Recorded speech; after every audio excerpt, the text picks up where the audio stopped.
Nah, di video pembelajaran kita kali ini, kita akan menjelaskan tentang materi menjalani hidup penuh manfaat dengan menghindari berfoya-foya, ria, sum'ah, takabur, dan hasad. Nah, materi yang akan kita bahas pertama adalah menghindari hidup berfoya-foya.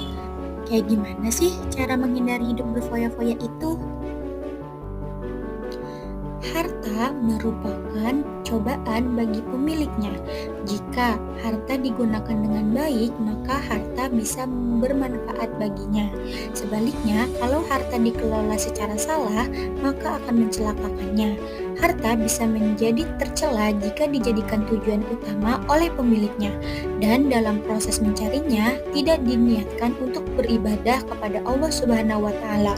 Selama Islam melarang perilaku berlebih-lebihan atau melampaui batas dalam membelanjakan harta. Keduanya termasuk perbuatan setan. Sebaliknya, Islam menganjurkan umatnya untuk hidup bersahaja, seimbang, dan profesional. Nah, materi selanjutnya adalah tentang menghindari sifat ria dan sum'ah. Secara bahasa, sum'ah berarti memperdengarkan. Secara istilah, sum'ah yaitu memberitahukan atau memperdengarkan amalan ibadah yang dilakukan kepada orang lain agar dirinya mendapat pujian atau sanjungan. Sedangkan ria secara bahasa berarti menampakkan atau memperlihatkan. Secara istilah, ria yaitu melakukan ibadah dengan niat supaya dapat pujian atau penghargaan dari orang lain. Ria dan sum'ah merupakan sifat tercela yang menyebabkan amal ibadah menjadi sia-sia. Sifat ria dan sum'ah bisa muncul pada diri seseorang pada saat melakukan ibadah ataupun setelah melakukannya. Rasulullah SAW menegaskan bahwa ria termasuk syirik kafi, yaitu syirik yang samar dan tersembunyi. Hal ini dikarenakan sifat ria terkait dengan niat dalam hati, sedangkan isi hati manusia hanya diketahui oleh Allah Subhanahu wa Ta'ala.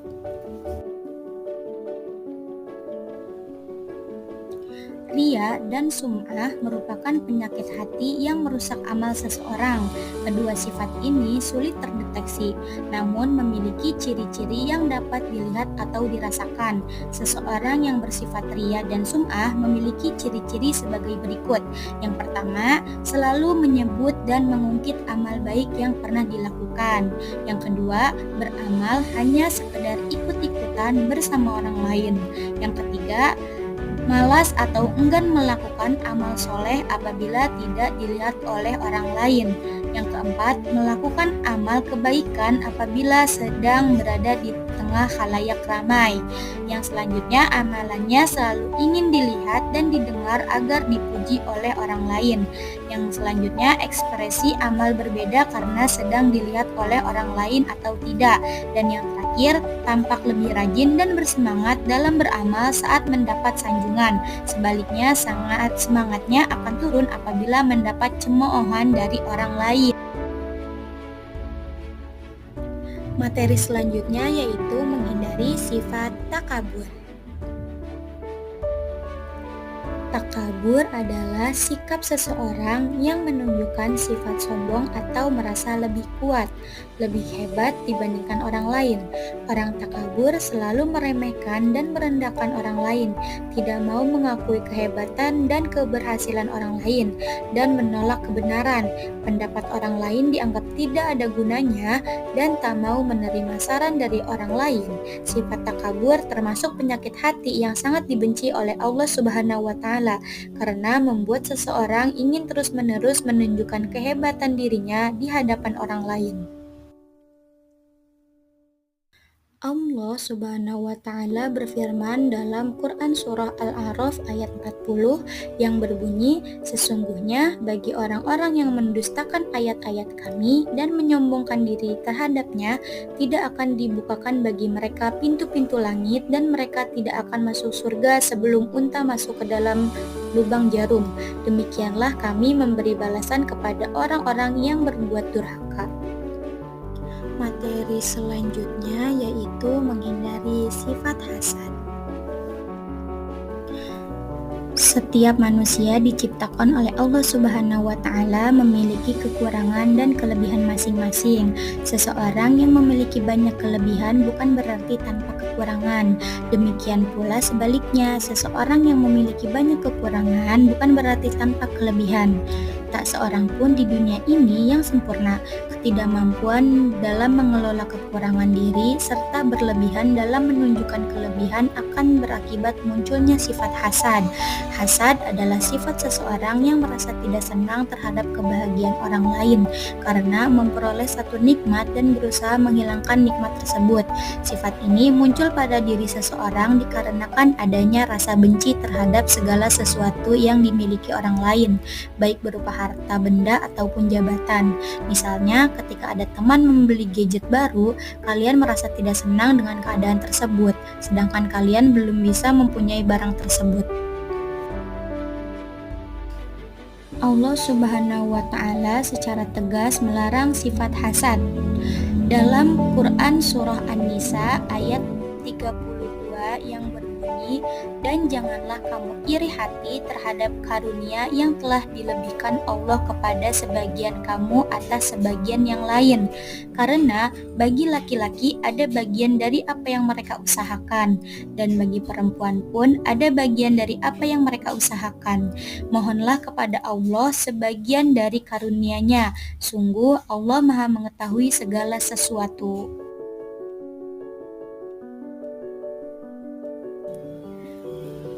Lalu, bagaimana cara menghindari sifat hasad? Berikut ini merupakan cara menghindari sifat hasad. Yang pertama, meyakini keadilan Allah Subhanahu wa Ta'ala.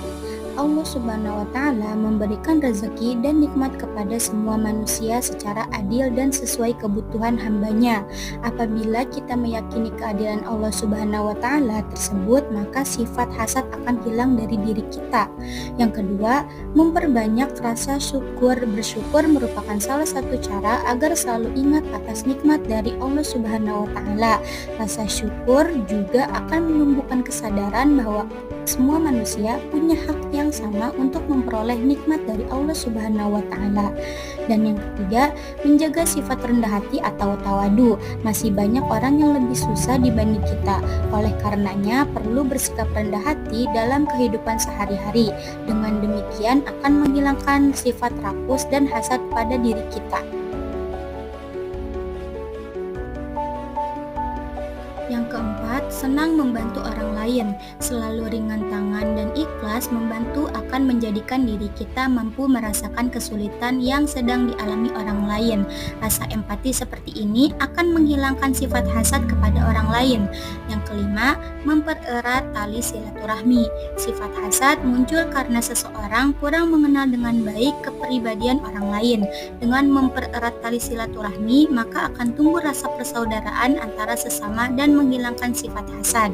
Yang keenam, mendahulukan kepentingan umum. Orang yang hasad selalu tidak peduli dengan kebutuhan orang lain. Ia menginginkan agar selalu ingin dilayani, diutamakan, dan didahulukan. Sifat hasad bisa dihilangkan dengan selalu berusaha mendahulukan kepentingan umum. Kesimpulan dari materi kali ini adalah menjalani hidup penuh manfaat dalam pandangan Islam berarti mengisi setiap waktu dan kesempatan dengan perbuatan baik yang bermanfaat bagi diri sendiri maupun orang lain. Untuk mencapainya, seorang muslim harus menghindari sikap tercela seperti berfoya-foya, riya, sum'ah, takabur, dan hasad, karena semua itu hanya akan merusak hati, merugikan orang lain, serta menjauhkan dari nilai-nilai ketakwaan.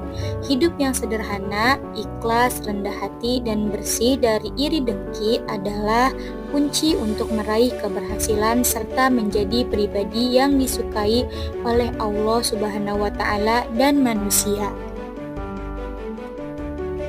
Cukup sekian pemaparan materi yang bisa saya sampaikan. Kurang lebihnya mohon maaf. Terima kasih sudah menonton.